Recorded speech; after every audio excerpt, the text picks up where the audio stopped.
తీసుకొచ్చి ఫస్ట్ మీకే చూపించడం నాకు ఎంతో ఆనందంగా ఉంది. ఎందుకంటే ఈ తండేల్ ప్రయాణం స్క్రిప్ట్ లాక్ అయ్యే ముందు ఫస్ట్ వైజాగ్ లోనే మొదలైంది. మేము వైజాగ్ లో అడుగుపెట్టి ఆ తర్వాత శ్రీకాకుళంకి వెళ్ళి అక్కడ ఉన్న మత్స్యకారులందరితో టైం స్పెండ్ చేసి వాళ్ళ లైఫ్ ఏంటి, వాళ్ళ ఛాలెంజెస్ ఏంటి, వాళ్ళు ఎలా ఉంటారు, వాళ్ళు తినే తిండి ఏంటి అన్ని కనుక్కొని ఆ తర్వాత వైజాగ్ వచ్చి ఇక్కడ జాలార్పేటలో తిరిగి ఆ తర్వాత సముద్రంలోకి వెళ్ళి యాటను చూసి నేర్చుకొని ఆ తర్వాత నాకు తండేల్ రాజు క్యారెక్టర్ గురించి క్లారిటీ వచ్చింది. సో ఇక్కడికి వచ్చిండకపోతే ఈ తండేల్ రాజు క్యారెక్టర్ ఉండేది కాదు. So thank you so much.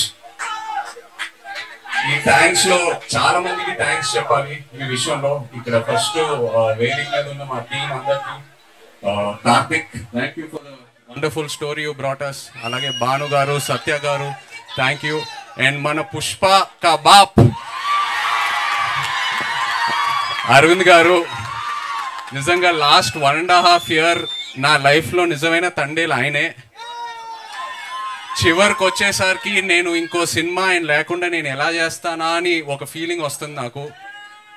ఆయన ఈ సినిమాలో ఆయన ఇన్వాల్వ్మెంట్ అంతా, ఆయన ఇన్పుట్స్ ఏదైనా, ఆయన గైడెన్స్ నిజంగా నేను life long I will be indebted to you Arvind garu. Thank you so much. And Vizag విషయంకి వస్తే మీ అందరికి ఎన్నోసార్లు చెప్పాను, ఏ సినిమా రిలీజ్ తర్వాత ఫస్ట్ వైజాగ్లో టాక్ ఏంటనేది కనుక్కుంటా. ఎందుకంటే వైజాగ్లో సినిమా ఆడిందంటే ప్రపంచంలో ఎక్కడైనా సినిమా ఆడాల్సిందే.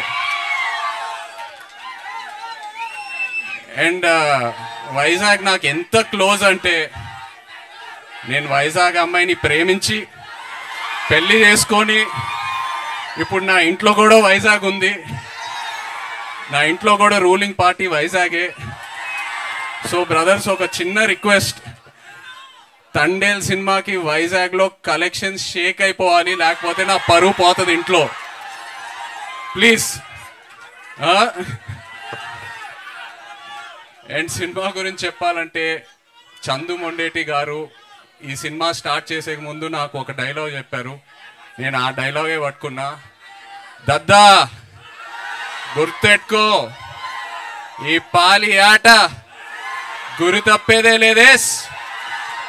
February 7వ రాజులమ్మ జాతరే.